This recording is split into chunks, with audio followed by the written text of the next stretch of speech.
banyak sekali pengalaman Bapak di bidang pekerjaan dan di organisasi akan menjadi narasumber yang begitu kompeten gitu ya Pak untuk membawakan materi ini untuk teman-teman peserta pembekalan UKTTK.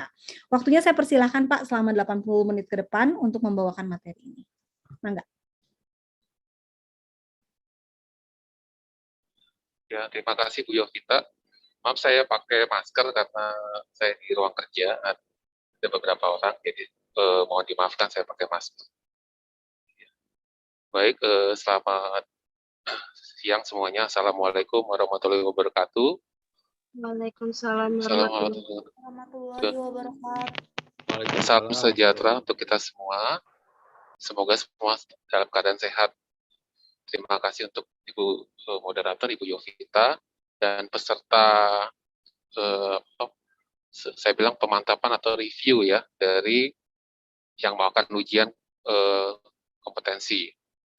Baik, karena sudah diperkenalkan, maka saya langsung men-sharingkan ya.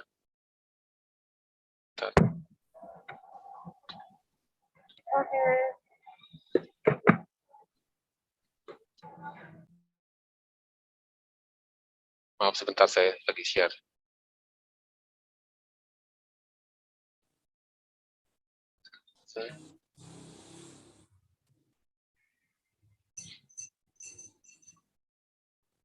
Oke, sudah terlihat ini materi saya? Sudah terlihat, Pak. Terima kasih. Ya. Bisa di slideshow mungkin ya. Yes, ya. Ya.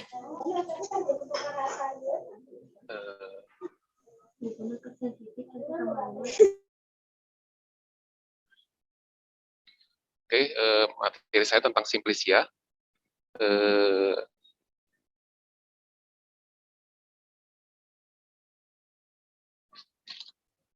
Ya, outline yang akan kita bahas kali ini adalah sumber bahan baku dari obat tradisional, pembuatan Simplicia, evaluasi mutu, meliputi identifikasi, uji kemurnian Simplicia, dan uji kuantitatif. Nanti kalau yang lain yang saya merahkan ini adalah pertemuan minggu depan dan 2 minggu lagi, yaitu ekstraksi, sediaan obat tradisional, dan perhitungan. Pertama, saya ngomong pengertian. Sebenarnya pengertian mungkin sudah paham semua, tapi saya hanya menggarisbawahi beberapa hal yang penting, yaitu ada istilah herbal, Simplicia, Simplicia segar. Untuk herbal sendiri adalah kalau di FHI atau Farmakope Herbal Indonesia, itu berasal dari tumbuhan, hewan, dan mineral. Terus kalau istilah Simplicia adalah bahan yang dikeringkan. Ya, ini mungkin sudah tahu semua ya. Jadi, dan juga ada Simplicia segar, ya berarti yang belum dikeringkan atau masih keadaan apa adanya waktu dipanen atau diambil. Terus jangan lupa yang terakhir adalah, dari bagian pengertian ini adalah pengeringan. Pengeringan itu tidak lebih dari 60 derajat. Nanti mungkin ini bisa jadi pertanyaan di kompetensi. Itu berapa sih suhunya ya? Kan selama ini kan kalau 60 itu kan maksudnya supaya bahan-bahan yang ada di dalamnya tidak rusak ya. Kemudian bagian untuk Simplicia, kita sudah tahu ada Simplicia nabati, hewani, dan pelikan atau mineral. Ini pengertiannya saya ambil dari FHI sama MMI. Jadi kalau dari nabati itu adalah tumbuhan utuh atau bagian tumbuhan utuh misalnya bagian herbanya atau satu utuh tanaman. Kalau bagian tumbuhan misalnya akar, batang, daun. Ada juga istilah eksudat, mungkin ini harus juga dipahami. Eksudat itu adalah bagian yang spontan keluar atau dengan cara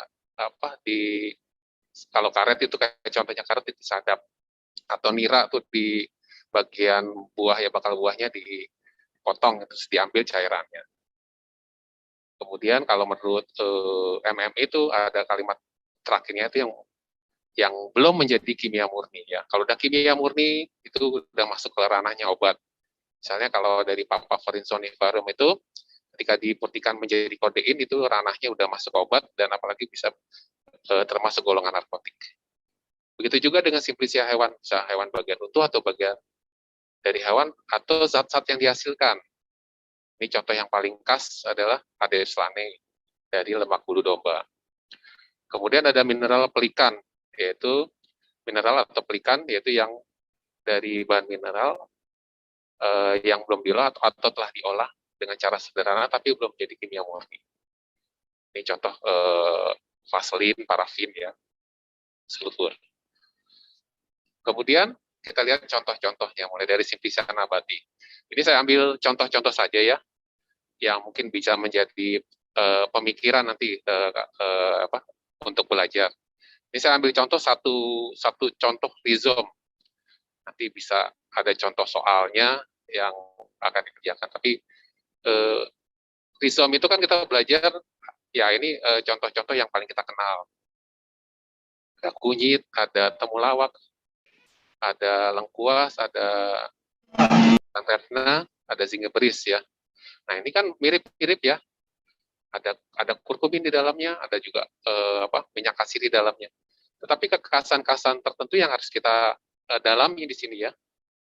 Misalnya kurkuma itu kan kurkumin itu ada di domestika, di santorisa. Tetapi ada komponen-komponen lain ya. Atau dari segi makroskopisnya bisa membedakan antara santorisa dengan domestika. Warnanya kalau kuning sekali itu kan ke arah kuning, kunyit, kalau santorisa itu lebih besar, ke arahnya lebih ke arah kayak orange gitu ya. Nah, begitu juga dengan lengkuas atau zingebris. Itu kan kayak zingebris. Itu ada kas, gingerol, sagaol sebagai antiinflamasi. Kita tahu disediaannya dari perusahaan farmasi herbal tertentu, ini sudah dijadikan antiinflamasi obat luar. Kemudian juga ada bahan yang untuk obat luar, contohnya dari carnauba wax, ini dari tanaman ya. Nanti kaitannya dengan kalau di soal-soal yang saya sampaikan ke mahasiswa di kampus saya seperti ini gitu ya. Ada carnauba wax itu kan untuk obat basis dari salep. Kita lihat ke bagian yang lain nih. Kemudian yang berikutnya adalah simplisia hewani. Ini yang dikenal dengan adepsolane, mungkin sudah kenal, atau lanolin anhidrat. Kalau di pasaran, kalau saya beli di distributor itu tidak ditulis adepsolane, tapi ditulis lanolin anhidrat. Tapi kalau lanolin saja adalah adepsolane cum aqua yang perlu diperhatikan. Nanti ini bisa jadi perhitungan ya, kan kadarnya sekitar 30% ya. Ini dari hewan domba, diambil dari lemak bulu domba. Berarti ini adalah hewan peternakan. Kemudian ada sera alba atau flava. Ini dari lebah, dan juga kaitannya yang paling bawah itu mel depuratum, yaitu madu yang belum dimurnikan. Kemudian ada dikenal lagi dengan cetaceum atau spermaceti. Ini mungkin kalau sudah pernah baca, ini adalah ikan-ikan, bukan ikan sebenarnya udah mamalia, tapi yang di laut. Di laut seperti ini ikan paus semua golongannya, diambil bagian kepalanya, nanti dibuat untuk bahan basis dari sediaan semisolid. Kemudian gelatin, ini dari sapi ya, ada juga yang lain, tapi saya katakan dengan yang banyak dipakai Indonesia, ml depuratum. Jadi ini ciri-ciri dari hewani, berarti dari bagian hewan atau dari metabolit hewan tersebut, kayak depuratum itu kan dari metabolit hewan tersebut, atau dari bagian tulang, terutama gelatin. Ya. Terus simplisia mineral, ini ada nama-nama lainnya yang mungkin harus kita kenal, yaitu kalau vaselin, petrolantum ini kenalnya. Terus kalau parafin ada solidium, liquidium, dan sulfur. Ini juga kebanyakan sebagai obat-obat luar. Untuk obat-obat lebih banyak ke basis. Ada juga parafin digunakan untuk obat dalam. Ada satu sediaan yang berisi parafin ya. Kemudian kita masuk ke tahap kedua, adalah tahap pembuatan simplisia. Kita tahu sendiri simplisia itu harus diolah ya sedemikian rupa sehingga simplisia tersebut bisa dipakai. Di sini ada 7 tahap, ada yang bilang 8 tadi, nanti masuk ke materi berikut, yaitu mulai dari pengolahan. Ini kalau mesti diingat, kita ngambil pengolahan bahan baku mulai dari ngambil seperti apa ya, terus dalam keadaan masih segar itu namanya sortasi basah, jadi kita pisahkan. Kemudian dicuci ya, dirajang, dipotong-potong, potong-potong nanti kan maksudnya supaya tidak terjadi kalau dikeringkan itu bagian dalam kalau tidak dipotong-potong, bagian luar sudah kering, bagian dalam tidak kering atau basah. Kemudian pengeringan, sortasi kering, jadi yang sudah dikeringkan tadi dicek kembali apakah masih ada kotoran. Kemudian pengepakan dan tanah. Kita lihat untuk sapi ya, dan simplisia. Nah ini sebenarnya cara pengumpulan simplisia tuh kalau untuk kulit batang gitu misalnya dari batang utamanya harus diambil seperti apa, atau kulitnya ya yang mengandung minyak asida seperti apa. Ini kalau kulit batang, terus dari batang cabangnya supaya mungkin tidak mematikan tanaman tersebut. Kalau batang utama masih bisa tapi hanya kulit seperti sinarmum. Kemudian dan kayunya juga sama dari batang atau cabang. Kalau batang utamanya berarti mematikan, tapi kalau cabang-cabangnya. Kemudian daun apakah diambil tua atau muda? Dan juga biasanya berapa pucuk ya. Kemudian bunga juga yang masih kuncup atau belum mekar. Ini kalau cerita tentang industri teh di Jawa Tengah itu, kalau mereka mau menyalurkan melati itu, artinya itu belum mekar itu, harus sudah sampai di pabrik teh. Kalau sudah mekar itu tidak ada harganya lagi ya. Jadi yang masih kuncup begitu sampai di pabrik teh itu ketika diolah dia bisa mekar dan keluar aromanya. Nah itu yang pakai ya. Bagian pucuk, akar, rimpang juga gitu. Rimpang nanti berapa bulan.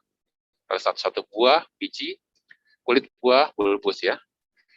Kita lihat kalau untuk biji ini yang penting adalah bijinya tuh perbedaan waktu pematangan. Jadi ya ini tergantung buahnya ya. Kalau biasanya buahnya sudah matang, nanti bijinya juga sudah bisa dipanen ya. Jadi untuk memaksimalkan isi atau kandungan kimianya. Atau juga lihat perubahan warna. Biji yang masih muda dan tua kan berbeda.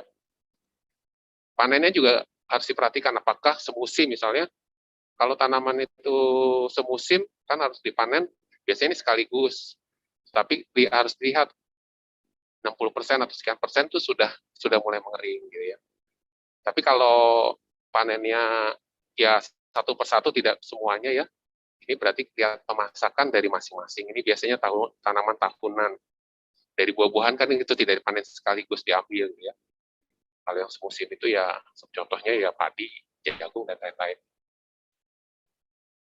Kita lihat buah ini khas nanti ada yang tergantung kemasakan ya. Ada yang memang harus biasanya semua totalnya harus bagian besar masak. Tapi juga ada tertentu yang mungkin tidak terlalu masak. Tapi umumnya adalah yang masak.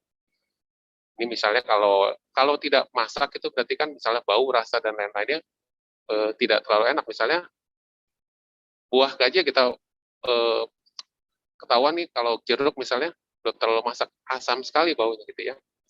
Beda nanti kan sudah masak. Begitu juga memperhatikan tekstur nanti seperti apa. Kalau terlalu masak nanti terjadi namanya busuk, juga akan terjadi pembusukan, lembek, ya juga bahan aktifnya juga tidak bisa tidak maksimal ya. Daun gitu juga, daun nanti diambil bagian mananya. Ini kaitannya dengan umur tanaman, misalnya yang tanaman tahunan ini misalnya jati Belanda. Jadi 1 sampai 1,5 tahun bisa diambil. Untuk jambu biji 6 sampai 7 bulan. Kita tahu sediaan dari jambu biji ada ya. Cincau 3 sampai 4 bulan, lidah buaya 12 sampai 18 bulan dari waktu tanam. Nanti yang diambil bagian muda atau tua itu nanti tergantung tanamannya lagi. Gitu ya. Ya kalau ada yang mau taninnya banyak atau mau kadar alkaloidnya tinggi itu nanti berbeda ya. Tapi kalau terlalu tua dan mengalami perubahan warna, disebut senescence, kalau di tubuh kita sering disebut autopsis, nah ini sudah terdegradasi dari bahan aktif yang umumnya. Tapi bisa dipakai, tapi tidak banyak tanaman seperti ini ya. Kemudian kita rimpang. Nih rimpang, setahu saya juga sedang kemarin menanam apa tuh, jahe merah, ya memang umurnya sekitar 8 sampai 12 bulan ya. Nanti 3 tergantung. Biasanya cara paling mudah adalah bagian daunnya itu udah mulai layu atau kering. Nah, ini ciri-ciri dari rimpang ya. Ya umumnya 10 sampai 12 atau 8 sampai 12 tergantung ya. Ada juga yang di bawah itu tapi karena apa seratnya belum patinya belum tinggi. Nah, ini kelebihan dari rimpang nih nanti kalau lihat di mikroskop itu ada serat pati ya. Ini rimpang, kemudian bunga. Bunga ini kalau dalam kosmetik biasanya masih segar atau juga bisa kering ya. Tergantung kamu mau diambil bagian apa. Kalau yang kuncup tadi, yang saya cerita tentang teh tadi memang harus kuncup. Nanti setelah masuk ke pabrik teh itu daun melati, bunga melatinya itu mekar untuk memaksimalkan aroma di dalamnya ya. Jadi ada yang kuncup, ada yang mekar, ada yang nanti yang bentuk segar atau bentuk kering ya. Kayu ini juga sama, kayu dipanen juga agak lebih lama, 4 sampai 5 tahun. Terlalu muda taninya atau sapannya ini contoh dari sapan ya, masih relatif sedikit secang, tanaman secang. Yang kita lihat kalau di air tuh warnanya merah ya kalau bagus. Kalau herba ini juga sebelum tanaman itu berbunga, jadi kita ambil mau semua berbunga ya. Kalau terlambat hasil mutunya karena daunnya sudah berkurang dan sudah menjadi kayu ya. Ini contohnya kalau sambiloto 3 sampai 4 bulan, pegagan 2 sampai 3 bulan, kalau meniran kurang lebih 3,5 bulan. Terus ceplukan 1 sampai 1,5 bulan. Tahap berikutnya adalah sortasi. Ini kalimat kuncinya adalah kotoran dan bahan-bahan asing sebenarnya ya. Jadi kalau kita ambil tanaman itu pasti kan ya ada tanah, ada debu dan lain-lain ya. Nah, ini dibersihkan dulu. Ini kan masih dalam keadaan simplisianya basah. Ini ada kerikil, tanah, rumput, atau juga pengotor-pengotor yang lain ketika diambil. Kan kalau dipanen itu kan yang kepotong itu kan ada bagian-bagian lain. Atau bagi tanaman yang lain ikut, serta ketika kita motong. Pencucian, ini tujuannya adalah menghilangkan kotoran atau mengurangi mikroba. Jadi memang ya seperti kita cuci tangan lah untuk mengurangi kotor ya. Kemudian ini waktunya harus singkat karena ada zat-zat yang bisa larut, terutama zat-zat yang polar ya dengan larut dengan air, menggunakan air bersih. Ini juga boleh dengan perendaman, tidak boleh terlalu lama. Untuk bahan-bahan seperti rimpang itu karena dia bentuknya berlekuk atau seperti umbi dari manihot itu dibutuhkan penyikatan bagian luar ya. Kalau bahan-bahan daun dicuci sampai bersih tapi jangan terlalu lama. Kemudian dari pencucian kita perajangan. Perajangan itu kan merubah bentuk yang tadinya lebar besar menjadi permukaannya luas karena diperkecil bahannya sehingga nanti mudah untuk kering ya. Jadi tidak perlu dengan pemanasan. Nanti akan terjadi kalau perajangan itu terlalu tidak terlalu besar, nanti bagian tengahnya tidak kering. Jangan lupa ini untuk beberapa zat yang teroksidasi, jangan menggunakan besi bahan dari besi tapi dari stainless steel ya. Kemudian pengeringan yang harus diperhatikan lagi adalah untuk pengeringan ini kan tujuannya adalah mencegah kapang kamir, bakteri dan reaksi enzimatis. Kita tahu kalau terjadi reaksi enzimatis kan akan merubah struktur atau kimia di dalamnya, jadi akhirnya yaitu yang ujungnya yang membusuk ya. Umumnya sih 10%, tadi di sebelumnya ada yang berapa persen, sekian persen ya. Ini pengeringannya juga nanti harus diperhatikan apakah zat tersebut rusak nggak dalam pemanasan, apakah zat tersebut menguap. Nanti kalau bicara pengeringan ada beberapa, misalnya kalau untuk bahan-bahan yang minyak atsiri mungkin pengeringan suhu rendah atau menggunakan vakum. Ya. Kemudian kalau atau juga pengeringannya tidak boleh dengan matahari langsung. Tapi harus dilebarkan atau tidak boleh terlalu tebal untuk pengeringannya. Kemudian nah ini simplicia yang mengandung flavonoid, quinone, kurkuminoid, karotenoid, dan beberapa alkaloid yang mudah mengaruhi cahaya mata. Kalau minyak atsiri juga makanya vakum ya, jadi untuk mengurangi penguapan karena pemanasan yang lebih tinggi. Ada juga dengan kertas atau kanvas ini untuk simplicia bunga atau daun, karena memang untuk menjaga warna, mempertahankan bentuk, gitu ya, tujuannya di situ. Berikutnya adalah dari pengeringan setelah kering kembali sortasi. Kalau ini sortasinya, kalau tadi basah berarti kan dari simplicia segar, ini sudah dalam bentuk rajangan yang dikeringkan, yaitu benda-benda asing dan kotor lain yang masih tertinggal. Jadi sortasi yang tahap kedua, tapi ini dalam bentuk yang kering akan mau dikemas. Ya. Kemudian pengepakan, ini ada pengepakan. Kenapa butuh pengepakan? Karena memang simplicia ini adalah bahan yang bisa rusak ya. Pertama kalau kena cahaya lembab, dia akan berjamur. Kalau sinar matahari langsung nanti akan bahan-bahannya rusak atau teroksidasi atau dan lain-lain ya. Pengemasannya ya bermacam-macam, itu tergantung dari bahannya ya. Umumnya kan gunakan plastik, ada juga dengan kantong yang kertas, ada juga karboni ya. Tapi umumnya menggunakan plastik ini bahan-bahan kering. Kalau untuk bahan-bahan cair biasanya gunakan botol kaca. Atau simplicia yang cair atau setengah padat, atau guci dalam porselin ya, di bahan-bahan iner ya. Terus dilapisi kertas timah di bagian luar ya. Itu maksudnya supaya terjadi dampak dari cahaya atau panas di luar ya. Nah ini yang menurunkan kualitas itu kan cahaya matahari, makanya tadi harus tertutup ya. Dengan adanya oksigen dan udara ini bisa ditambahkan silika gel misalnya dalamnya.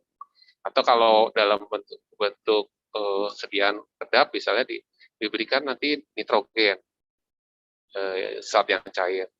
Dehidrasi ini juga akan terjadi kehilangan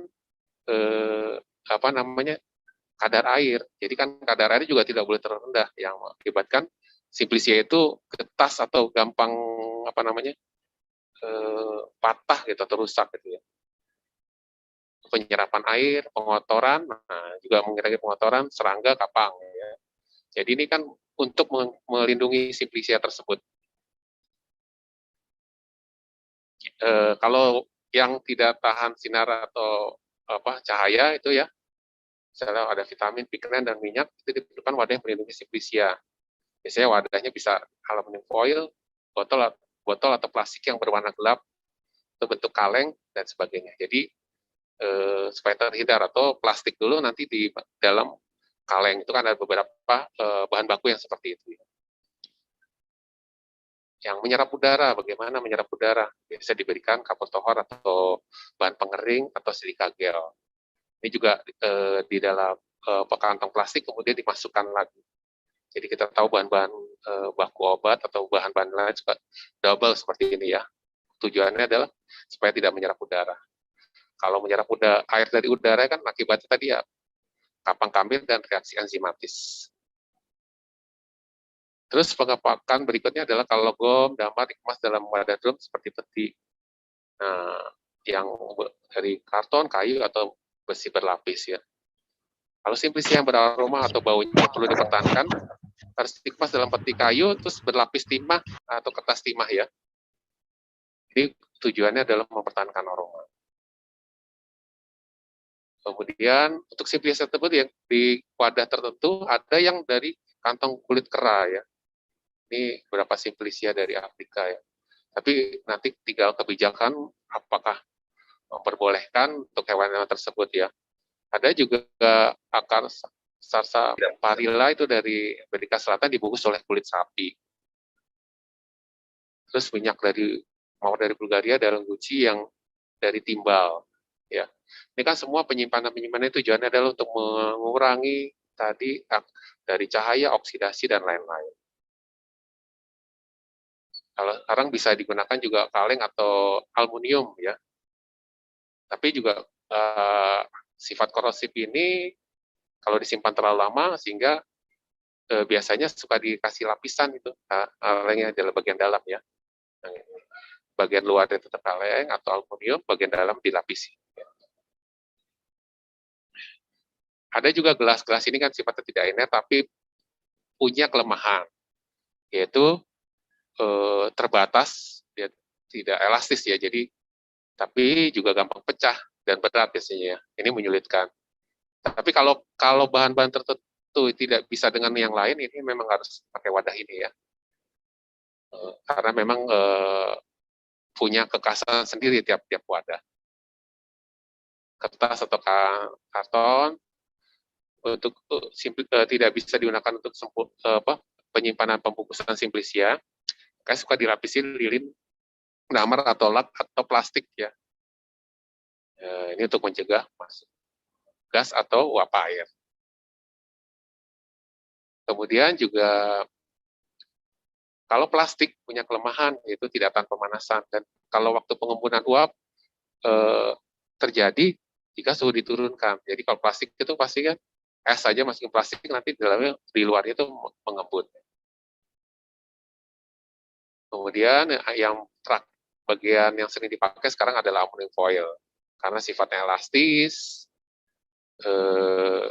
bisa mencegah asal ini tertutup rapat. Ini biasanya kan untuk sediaan-sediaan kalau di pasaran itu untuk sediaan-sediaan saset ya, aluminum foil. Yang sekarang sudah bisa berapa lapis ya, 3 sampai 4 lapis. Yang 8 ini sebenarnya sudah masuk pemeriksaan mutu ya. Ada yang tadi bilang 7, ada yang 8 ya. Ini persyaratannya untuk Simplisia bisa mengacu pada Farmakope Herbal Indonesia, Extra Farmakope atau Farmakope Indonesia atau Materia Medica di edisi terakhir. Atau edisi-edisi sebelumnya yang jika edisi terakhir tidak ada.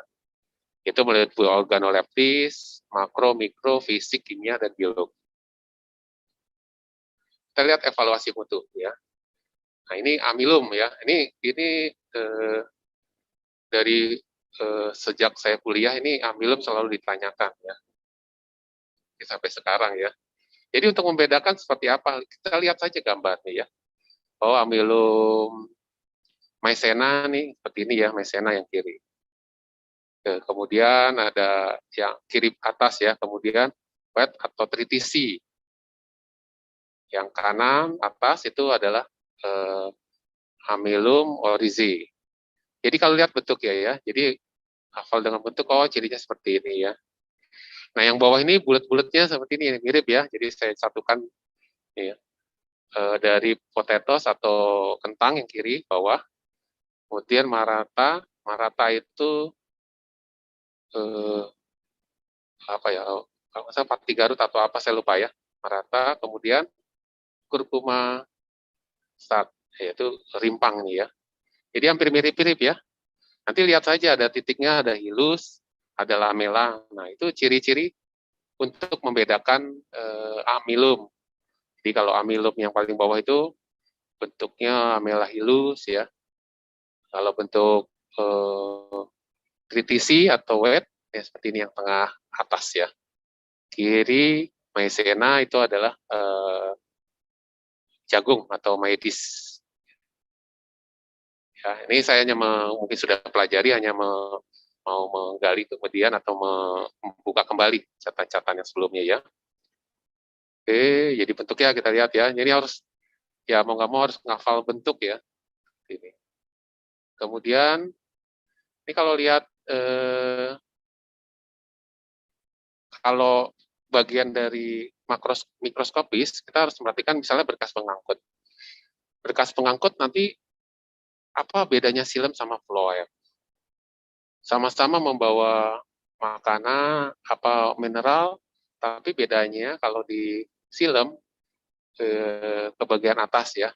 Untuk floem ada kedua arah. Jadi bisa atas dan bawah. Nanti kita lihat contoh-contoh gambarnya ya. Kemudian sklerenkim ini saya ambil contoh dari Farmakope Herbal yang bentuk foto. Nanti kita lihat dalam bentuk yang gambar ya. Kalau MM yang lama itu bentuk gambar. Jadi sklerenkin itu serat-seratnya seperti ini ya. Ini beberapa. Nah, jadi fragmen dari tanaman. Jadi bentuknya khas ini ya. Kalau foto seperti ini ya. Sklerenkin. Nanti bisa lihat sebenarnya di farmakope herbal itu bisa lihat, oh sklerenkin itu begini-gini semua ya. Kalau dipelajari nanti dari semua tanaman sklerenkin itu kita punya bayangan seperti apa sih gambarnya. Nah ini ya. Memang harus mempunyai gambaran atau imajinasi tentang bentuk-bentuk seperti ini. Kemudian trikoma, ini trikoma atau rambut penutup. Ini bentuknya seperti ini semua, nih ada macam-macam ya. Ciri khasnya, nah ini ya rambut semua ya. Ada yang agak berbeda ini ya. Tapi umumnya ya rambut-rambutnya seperti ini ya. Ada dari tanamannya masing-masing ini ya.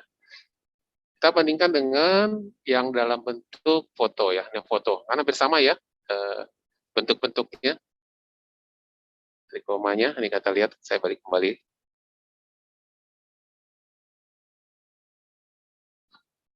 Nah, ya hampir sama kan ya. Jadi pelajari bentuk-bentuk yang seperti ini ya. Nah, ini rambut penutup. Juga ini perlu pelajari adalah tipe-tipe stomata. Jadi kalau yang anomositik itu sel yang mengelilinginya itu bentuknya walaupun ada berbeda tapi hampir sama ya.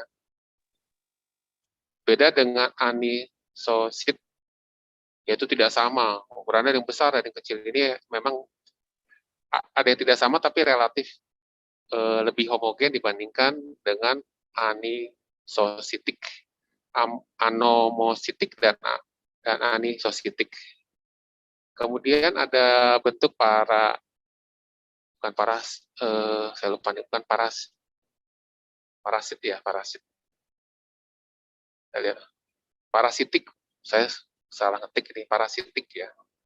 Bentuknya yang sejajar, jadi bentuk sel tangga itu sejajar. Terus ada diasitik, namanya diasitik itu kan dibelah ya, seperti membelah. Jadi ada dua. Kemudian aktinositik itu sebenarnya variasi dari diasitik, tapi dia banyak, jadi membentuk semacam menjari ya. Jadi ini contoh-contoh. Nanti misalnya ada contoh di mana nanti daun-daun jambu biji ya. Ini kalau dalam bentuk foto, nah seperti ini ya. Nomositik, anisositik, parasitik, diasitik, ya. Bentuk-bentuknya jadi kelihatan sekali ya, nih kalau ini ya. Oke, kemudian ini kita contoh, misalnya Simplicia daun jambu biji. Nama latinnya kan Sidium guajava Helin, Myrtaceae untuk familianya. Pemberiannya berupa lembaran daun warna hijau, bau khas nih ya. Rasa kelat itu rasa sepet ya kalau bahasa daerahnya. Terus ada bau aromatis ya, beda ya dengan daun, bisa membedakan dengan daun yang lain. Nah, teurian makroskopisnya seperti ini. Jadi daun tunggal itu kan belajar dari fisiologi anatomi tumbuhan. Panjangnya 5-13 cm, lebarnya 3-6. Pinggirnya rata, ada kan pinggirnya yang bergerigi macam-macam. Terus menggulung ke atas, kan agak licin. Ada yang licin sekali, seperti daun sirsak itu kan licin ya. Ada yang warna hijau sekali, hijau tua, hijau muda. Ibu tulangnya menyirip atau menjari untuk bercabang. Ya. Kemudian makroskopis. Nah, makroskopis ini bisa dideskripsikan dengan kalimat. Misalnya ada kalsium oksalat, rambut penutup, stomatanya anomositik. Seberkas mengangkut. Kemudian isinya tanin, ini paling besar ya, 9-12%. Ini khasiatnya untuk anti diare. Kita lihat ininya apa, fragmennya. Nah, fragmennya itu, tadi kan ada rambut penutup ini ya, nomor 2. Kemudian nomor 3 ada epidermis. 4 epidermis dengan stomata. Ini lihat stomatanya ya. Stomatanya apa tipenya? Anomositik tadi ya, anomositik. Terus ada kalsium oksalat. Nanti kita lihat ada beberapa contoh lain yang bentuk kalsium oksalat. Ini nomor yang paling bawah ini ya. Nah, Kemudian bentuk jati Belanda. Nah, ini tadi khas dari jati Belanda adalah rambut penutupnya berbentuk bintang ini ya. Nomor 6, oksalatnya seperti ini. Khasnya. Kemudian nomor 1, berkas pembuluh atau bekas pengangkut ya. Bentuknya seperti ini berkasnya ya. Kemudian Herba Sambiloto. Sambiloto itu yang nomor 4 itu rambut dari kelopak ya. Kemudian ada lagi di sini ada tidak berkas pengangkut, ada nomor 6 ya. 5, 6 berkas pengangkut ini cirinya spiral ya. Kemudian epidermis fragmen buah nomor 9 ya. Jadi bentuk-bentuknya kita harus dihafal ini ya. Kemudian meniran ini khas ya, berbeda tadi dengan yang tadi sebelumnya. Epidermisnya seperti ini ya. Ini berarti yang tipe kedua tadi ya, yang tidak beraturan sel sebelah kiri kanannya. Ada salap juga yang ini. Berikutnya lagi adalah kayu manis. Nah, kayu manis ini yang nomor 3, ini disebut sklerenkim. 7 sel minyak ini ya. Nah, kalsium karbon oksalatnya nomor 2 sel batu, oksalatnya nomor 6. Oksalat ini ya, yang bawah ini. Kemudian sel batu ini yang bekas. Yang nomor 3 ini bukan sel rambut ya, berbeda. Tadi sel rambut itu ada semacam kayak akarnya ya, lihatnya. Jadi bisa membedakan. Kemudian pulasari, nah ini udah bisa lihat kan, 4 itu daerah sel batu ya. 3 itu hablur kalsium oksalat, jadi ciri-cirinya sama. 2 itu adalah dengan gabus, ini ada khas di sini, parenkim. Dan sel batu, ini ada sel batunya ya. Ciri khasnya. Makanya perlu apa sih ciri khasnya yang dari tiap tanaman ya.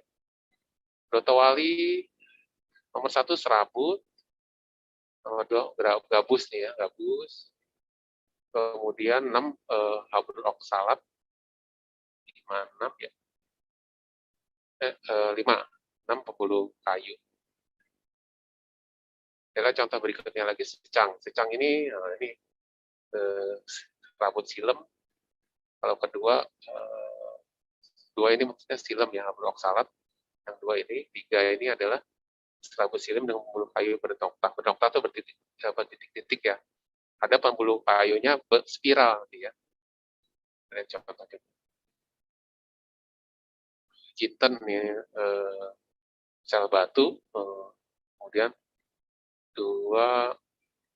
1B itu sel rambut yang bercabang, endrocap, 3 itu minyak. Nah, lihat bentuk-bentuknya, jadi harus dipahami bentuk-bentuknya. Kemudian adas, kita lihat ini adalah serabut 5, 8 adalah endrocap. Di sini ada 6 endosperm yang berisi butiran minyak, eleron, dan berisi hablur oksalat. Jadi ada butiran oksalat. Kemudian lada hitam, juga sama di bentuk-bentuk khasnya ya. Epidermis fragmen, kelompok sel batu, nomor 3. Kemudian kedaung ini ada khasnya kayak kayak sapu ya, sapu ijuk ini di sini ya. Kemudian 3 adalah parenkim yang terlepas, nomor 6 keping biji, nomor 5 parenkim. Ya, nah, dikasih nih nomor 1 ini ya. Kemudian jahe, nah jahe itu tadi ada ini nomor 4, amilum ini. Amilum yang di sebelah kanan atas nih, amilum. Kemudian nomor 3 adalah berkas pembuluh nih, bentuk spiral. Nomor 4 tadi butiran, nomor 3 ini berkas pembuluh. Nomor 7 adalah serabut. Jadi dari rimpang itu ciri khasnya ada salah satunya amilum. Amilum, nanti ada berkas. Baik. Temulawak, 4 amilumnya seperti ini, agak berbeda. Kemudian nomor 6 rambut penutupnya seperti ini. Jadi kalau rambut penutup ke bawahnya itu agak lebar atau semacam pangkal nih ya. Nomor 1 berkas pembuluh. Nah, ini berkas pembuluhnya ini ya. 3 sklerenkin. Nah, ini kalau digambar seperti sklerenkin. Konteks seperti ini ya. Kemudian timpang kunyit. Nah, nomor 2 ini adalah butir pati ya. Nah, butir patinya kan hampir selalu ada. Yang nomor 3 nih rambut penutup ini, apalagi ada di bagian dari epidermisnya. Kemudian nomor 5 adalah bekas pembuluh, penebalan tangga. Jadi bentuknya tangga, ada bentuknya spiral, ada bentuknya tangga. Kemudian kita masuk ke uji kemurnian. Uji kemurnian, satu penetapan kadar air, itu ada 2 metode, yaitu destilasi toluen atau azeotropi dan gravimetri. Tapi umumnya dipakai gravimetri, karena ini paling mudah. Tapi kalau untuk asas gravimetri itu syaratnya kalau ada minyak atsiri, maka biasanya kalau di parameter ekstrak itu dimasukkan dalam susut pengeringan. Ini alatnya, saya sampaikan juga alatnya nih, ada labu. Ini alat-alat ini bisa juga menjadi bahan ujian, masuk pengetahuan merangkai alat. Misalnya untuk labu, yang mana alas bulat ini kan, ada yang alas datar. Kemudian pendingin balik atau kondensor, yang C. B adalah penampung. D adalah pipa penyambung ya. E adalah penampung ya. Dari yang berskala 0,1. Ini semacam kayak gelas ukur ya. Jadi kalau nanti bisa jadi pengetahuan atau juga jadi kompetensinya untuk merangkai alat seperti ini ya. Mana labu, mana pendingin atau kondensor, penampungnya seperti apa. Atau keseluruhan alatnya kalau mau dirangkai, habis A apa dulu, yang D itu apa gitu ya. Kalau untuk metode gravimetri ini mudah, menimbang, memanaskan, kemudian dihitung. Jadi berat awal, berat akhir, dan juga berat wadah. Ini juga ada disebut dengan perbedaan antara penimbangan itu tidak lebih dari 0,25%, berarti dianggap bobot tetap. Jangan lupa suhunya ini 105, ada yang bisa 3 jam sampai, tapi yang beberapa literatur sampai 5 jam. Ini kita cara menghitung ya, saya agak lama di sini. Kalau kadar air sebenarnya kan A itu berat simplisia plus cawan, dikurangi berat cawan kosong. Dikurangi B itu berat simplisia setelah dikeringkan, dikurangi cawan kosong. Ini jangan lupa dikurangi cawan kosong. Sebenarnya nanti ini sebenarnya tidak perlu pakai C kalau dihitung ya, tapi saya menggambarkan bahwa berat yang dihitung itu adalah berat neto ya. Jadi artinya berat benar betul-betul tanpa wadah. Dikurangin awal, kurangi sesudah, tapi tanpa wadah. Sebenarnya nanti kalau di rumus ini jadi A kurang B saja cukup ya, bisa waktu itu. Tapi jangan lupa pembaginya. Pembaginya bukan berat simplisia plus cawan, tapi berat simplisia. A kurangin C. Kenapa A adalah berat simplisia plus cawan, kurangin C berat cawan kosong. Atau berat wadah yang lain yang bisa digunakan ya. Yang wadahnya lebih untuk pengeringan. Saya kasih contoh.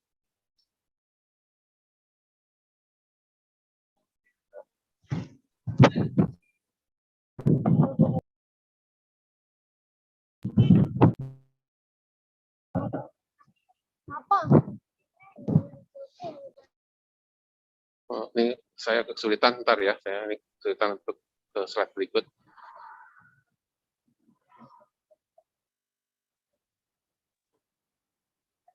Oh ini, perhitungan kadar air. Oh, ya.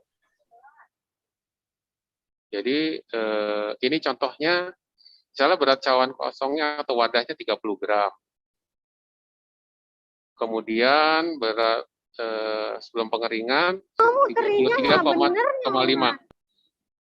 Kemudian setelah pengeringan 33,4 ya. Artinya 33,5 ini adalah berat plus cawan, makanya dikurangin dulu. 33,4 plus cawan. Jadi yang di sini adalah berat neto. Jadi 3,5 kurangi 3,4 dibagi 3,5 kali 100%. Jadi kadar airnya 2,87. Jadi harus diingat di sini adalah berat awal neto kurangi berat akhir neto dibagi berat awal. Jadi pengurangnya adalah wadah. Karena kalau sudah mengeringkan kan tidak bisa dipisahkan dari wadah, karena kalau dipisahkan kan masih ada yang nempel di wadah. Ya. Jadi saya harap yang ini bisa dipahami ya. Saya ulang kembali. Untuk kadar air adalah berat dari awal, jadi awal neto. Kalau tidak ada data berat awal neto, tapi berat di dalam wadah dikurangi berat wadah. Jadi berat awal neto, kemudian dikurangi berat akhir setelah pengeringan. Jadi neto juga dibagi dengan berat awal yang neto. Yang sering menjadi kesalahan adalah dibaginya tidak berat neto, tapi di contoh sini 33,5. Jadi akhirnya kadarnya kok kecil sekali ya, di bawah 1% atau 0, sekian persen. Nah, ini harus hati-hati di sini ya.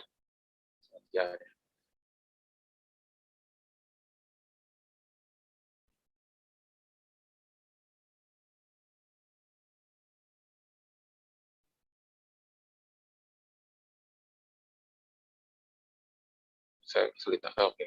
Penetapan kadar abu total. Kadar abu total itu menggunakan sampel ya mirip dengan kadar air, hanya di sini menggunakan krus silikat. Itu yang perlu diperhatikan. Dan juga perlu diperhatikan suhunya ya. Kalau tadi kadar air itu 105 cukup, kalau ini sampai 800. Jadi sebenarnya ini adalah menghilangkan semua partikel atau zat-zat organik. Nah, nanti sisanya adalah zat-zat anorganik. Ini kalau di praktek ini harus hati-hati untuk mengerjakan ini. Untuk membuka tanur juga harus hati-hati, tidak bisa langsung dibuka saja ya. Sama seperti kalau mau buka otoklaf juga tidak bisa langsung ya. Jadi harus memperhatikan aspek K3 di sini ya. Kita lihat contoh perhitungannya. Untuk yang tidak larut asam sebenarnya nanti kadar abu yang tadi total itu ditambahkan asam, kemudian dicuci dan lain-lain, terus dipanaskan lagi 800. Ini sebenarnya dipijar ya. Jadi ini fungsinya apa? Untuk melarutkan zat-zat atau logam-logam yang larut atau zat-zat organik yang larut dalam asam. Sisanya adalah logam-logam yang tidak larut dalam asam klorida. Ya. Jadi tujuannya yang pertama adalah abu total, maka disebut abu total. Yang kedua adalah yang tidak larut asam. Berarti nanti ini adalah yang di kertas saring, ya, yang akan dipijar kembali. Kalau filtratnya adalah filtrat dari abu total atau zat-zat anorganik yang larut dalam asam. Nah, perhitungannya mirip-mirip, tapi ini adalah akhir dibagi awal. Kalau tadi di kadar air, awal kurangin akhir bagi awal. Ini kan berarti B adalah setelah dipijar, dikurangi wadah dibagi A, yaitu hasil dari berat awal sebenarnya. A dikurangi C, jadi berat simplisia plus krus dikurangi berat krus kosong. Kita lihat cara hitungnya.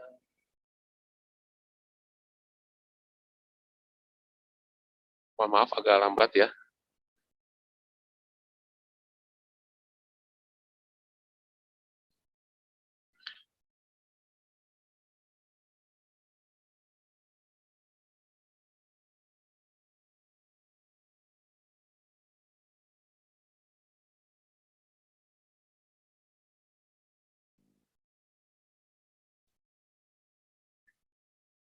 Maaf, tunggu sebentar ya. Nah,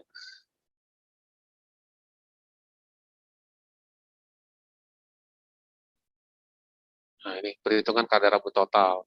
Sebenarnya seperti ini ya. Jadi misalnya krusnya 28 gram. Ini saya angkanya yang mudah-mudah saya supaya bisa kita ngitungnya bareng mudah.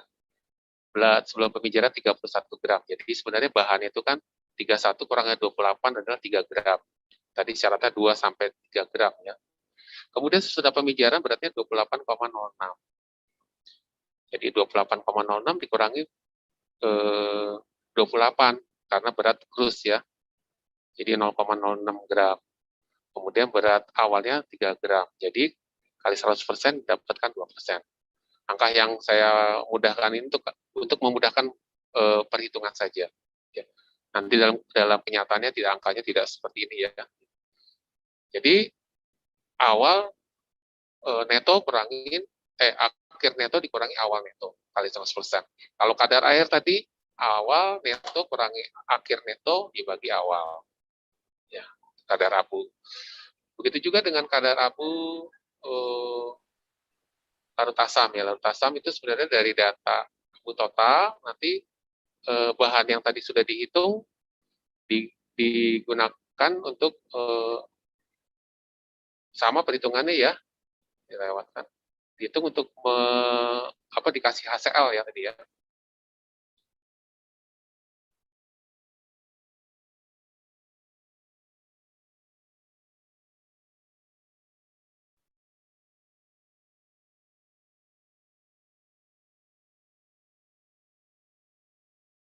Mau sabar ya, saya lagi loading ini.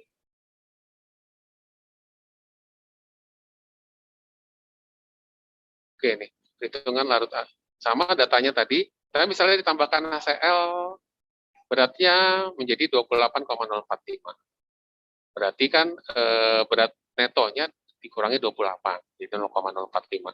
Jadi sebenarnya hasil dari pemijaran ini ditambahkan asam, yang tadi ada caranya dibersihkan, disaring, terus dicuci dan lain-lain, sehingga diperoleh 28,04 dikurangi 28. Jadi berat netonya dan 0,045 dibagi 3 dengan berat simplisinya 3 jadi 1,5%. Ya. Jadi sama dengan asam total, hanya bedanya sudah diperlakukan penambahan asam ya. Di literatur lain ada yang tambahin H2SO4, tapi saya pakai literatur kalau nggak salah dari HFAI ya, menggunakan asam.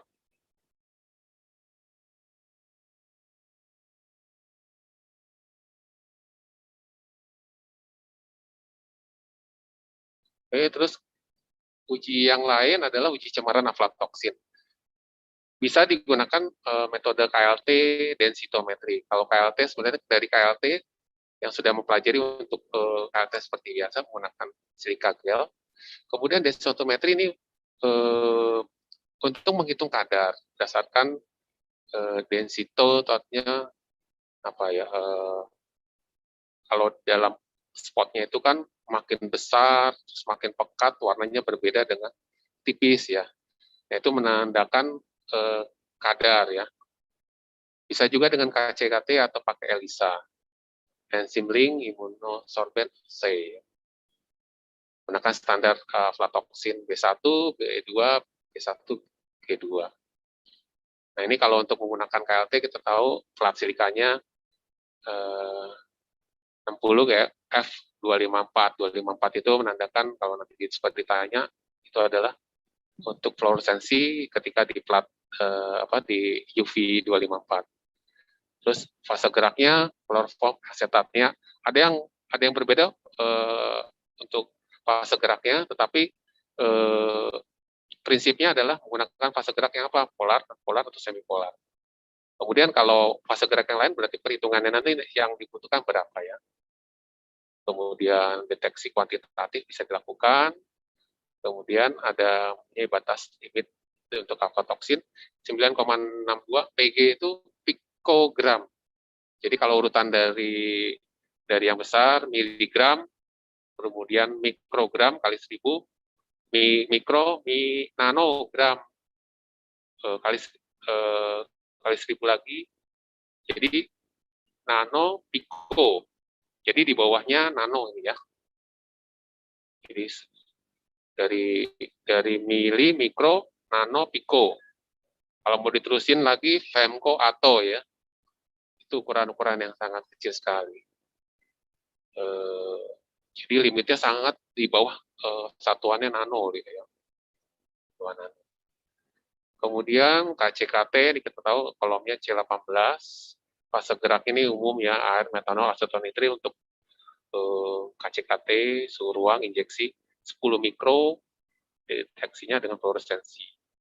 Panjang gelombangnya 365 sama 455 ya. Ini bisa menunjukkan 455 itu warna, 365 juga sudah mulai agak berwarna ya. Kemudian ELISA ini prinsipnya sebenarnya karena ini bagian dari makhluk hidup, maka bisa digunakan ELISA karena ini antara interaksi antigen dan antibodi. Jadi plat yang digunakan ini khusus ya, bukan plat yang biasa yang untuk gunakan dengan seperti kuvet, tapi kuvet ini hanya sekali pakai biasanya yang mengandung enzim atau di label enzim di dalamnya. Ada antigen atau antibodinya di dalamnya. Oke.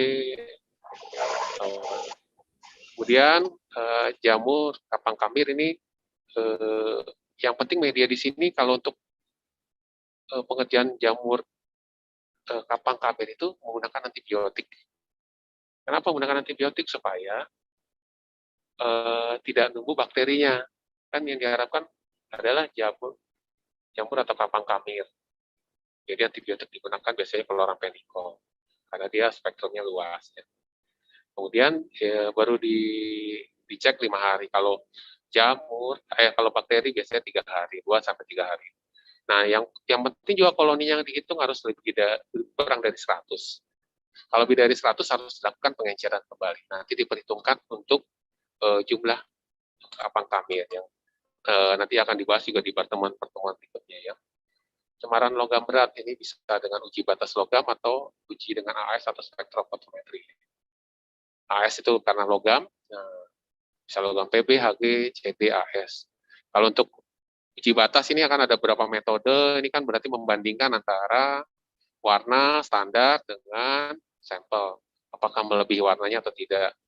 Jangan lupa selalu uji blanko. Blanko itu yang sampai nanti sampelnya juga sudah memberikan warna. Ya. Jadi kalau arsenik itu, jadi tesnya itu persiapan dulu larutannya, terus beratnya sesuai dengan monografi. Kemudian buat larutan standar arsenik, baik stop maupun yang akan dibuat deret, kemudian membandingkan dengan warna.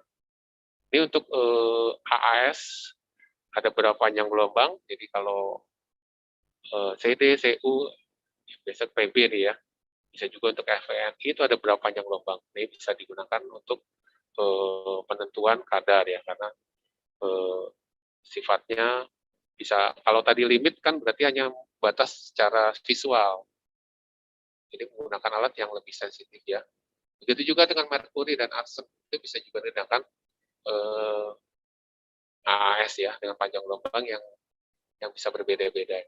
Untuk AS 193,7, HG 253. Kemudian kita lihat uji kuantitatif.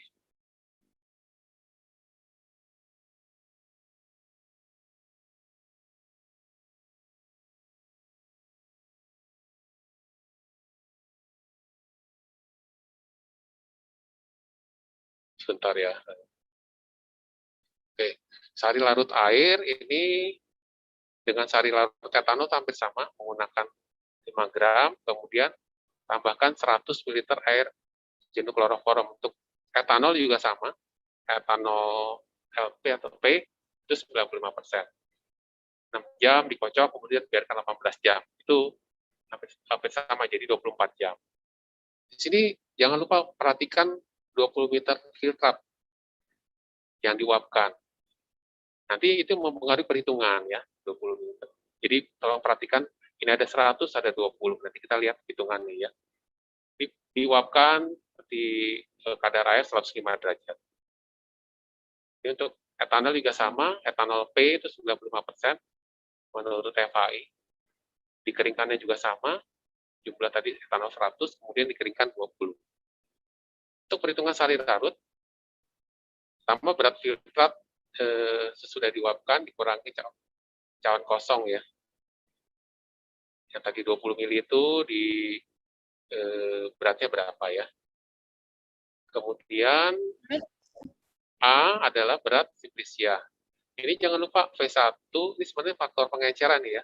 Mirip dengan faktor pengenceran, tapi V1 itu adalah volume pelarut simplicia tadi 100 ml, V2 adalah 20 ml yang filtrat diuapkan.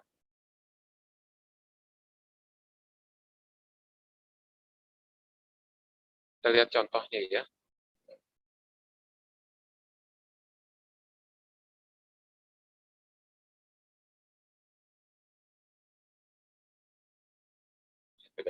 Ini contoh misalnya volume air kloroformnya 100, simplisia 5 gram, filtratnya diuapkan 20, berat cawan kosongnya 35, setelah diuapkan 35,15.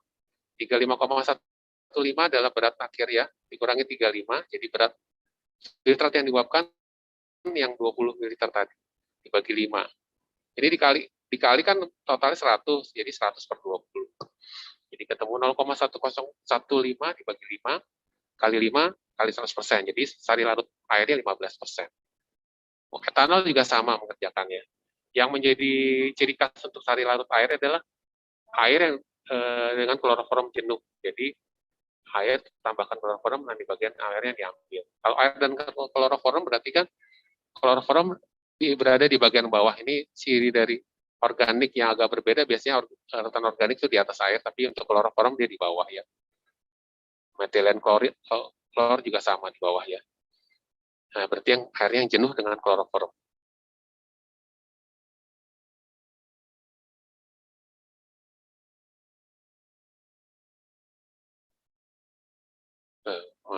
Yang kedua adalah indeks busa ya, BM berikutnya lagi. Indeks busa itu, jadi indeks busa itu sebenarnya menguji busa dikocok, kemudian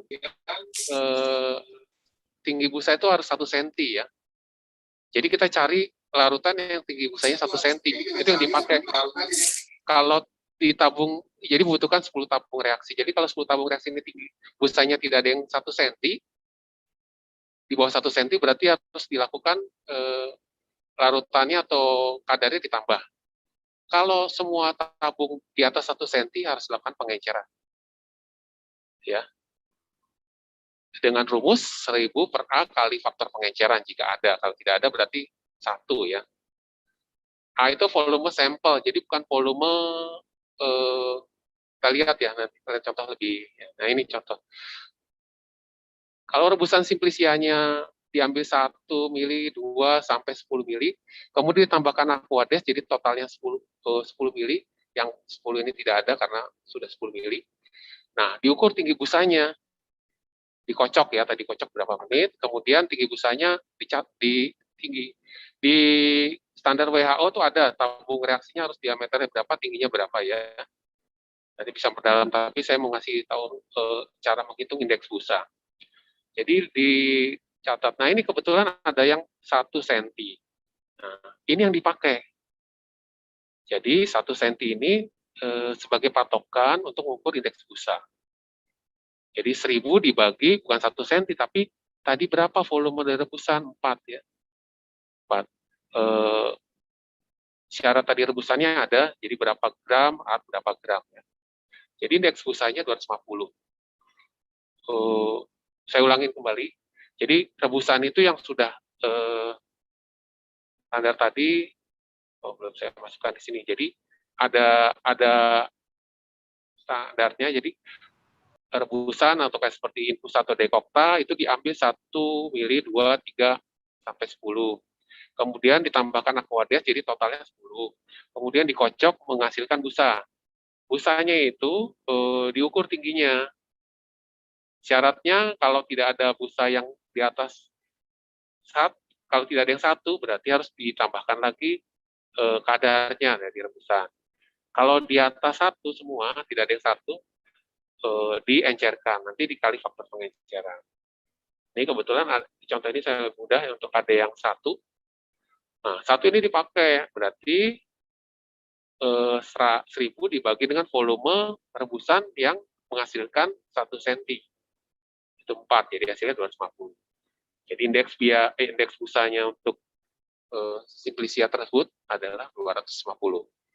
Jadi patokannya yang diambil tinggi busa berapa, nanti dibagi dengan volume dari rebusan simplisia. Itu untuk menentukan indeks busa. Ya.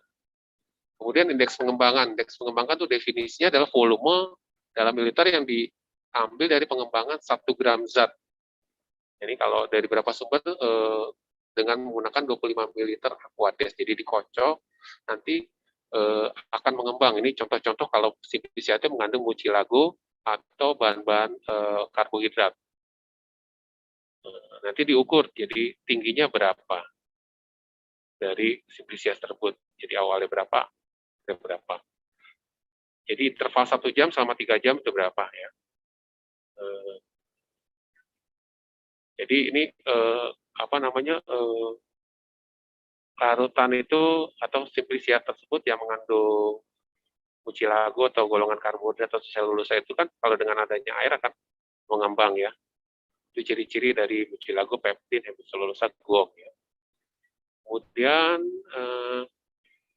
hemolitik. Hemolitik itu adalah sebenarnya dari saponin.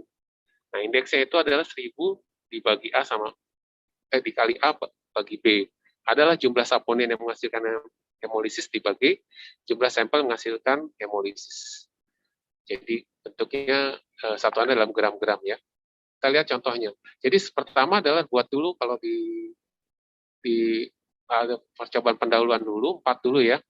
Jadi herbalnya berapa, kemudian tambahin buffer fosfat AT 1 ml, kemudian kasih darah, mana yang memberikan suspensi. Kalau sudah ada berarti kita bisa memakai itu sebagai standar nanti ya. Oh di sini ada sekitar 0, antara 2 sampai 0,2 sampai 0,5 tuh ada. Atau dia ada berarti kita atau di atas 0,5 ada ya. Misalnya 0,5 yang 3 sama 4. Berarti kita mulai dari 0,4 sampai dengan 1. Yang kemudian ditambahkan buffer AT 1, kemudian tambahkan suspensi dari darah. Nanti mana yang memberikan apa namanya hemolitik atau hemolisis. Jadi A nanti kalau yang memberikan hemolisis dari saponin berapa gram, jadi kembalikan lagi ke jumlahnya ya. Herbalnya nanti 0,65 ml itu berapa gram di dalamnya. Jadi dibanding 1000 dikali saponin dibagi herbal material atau sampel yang mau diuji. Itu untuk menggunakan indeks hemolitik. Jadi menggunakan darah, buffer fosfat herbalnya dilarutkan atau dalam bentuk cairan. Penetapan kadar total tanin ini ada beberapa cara. Kadar tanin yang disebut sebagai katekin atau fenol, kadar tanin sebagai fenol total, titrimetri dan gravimetri.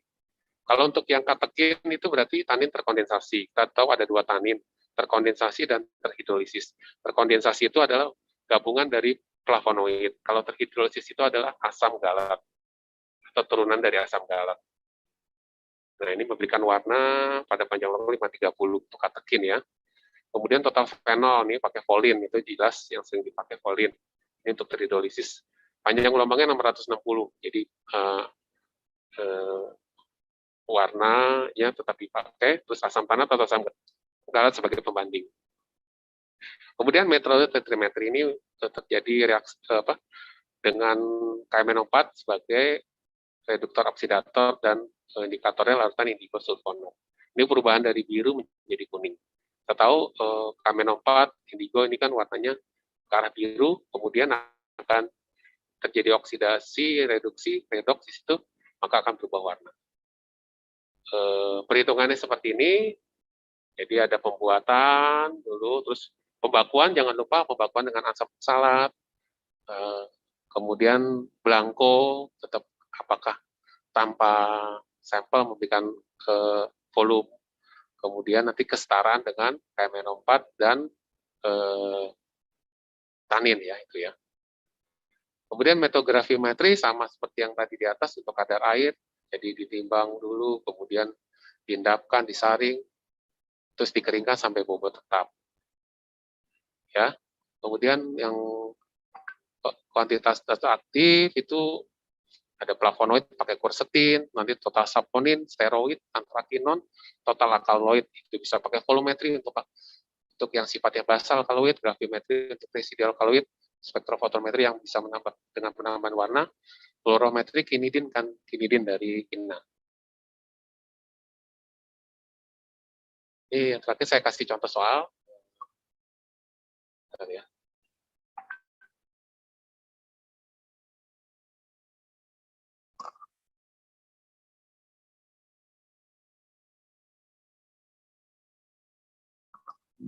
Maaf kalau lambat ini ya.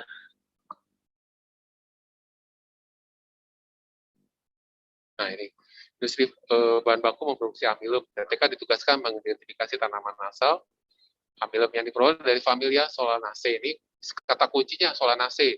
Terus diambil bagian umbi. Berarti yang bagian umbi di sini mana?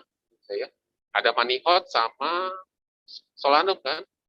Medis, orize, tritisi bukan di bagian umbi. Jadi terus Solanaceae. Solanaceae adalah yang mirip itu solanum ya. Dengan bisa kata kuncinya membantu kita. Kemudian ini jawabannya solanum. Berikutnya lagi bisa juga pertanyaan ini pakai gambar ya. Sediaan aktif, salep dan ada basisnya semi solid. Menggunakan simplisia hewani, berarti ada kata kunci salep. Kalau salep basisnya kan kita tahu, udah punya bayangan. Kemudian ada simplisia hewani, sudah punya bayangan. Diperoleh dari peternakan domba, tanpa terkunci kembali sebenarnya ya. Ya, jawabannya sudah pasti. Ada soalnya. Jadi kenapa tidak jawab walaupun spermaceti itu dari hewan, tapi kata kuncinya di sini adalah domba, peternakan domba. Spermaceti itu dari ikan paus. Selamat mengerjakan post test. Terima kasih. Saya kembalikan lagi kepada Ibu Moderator.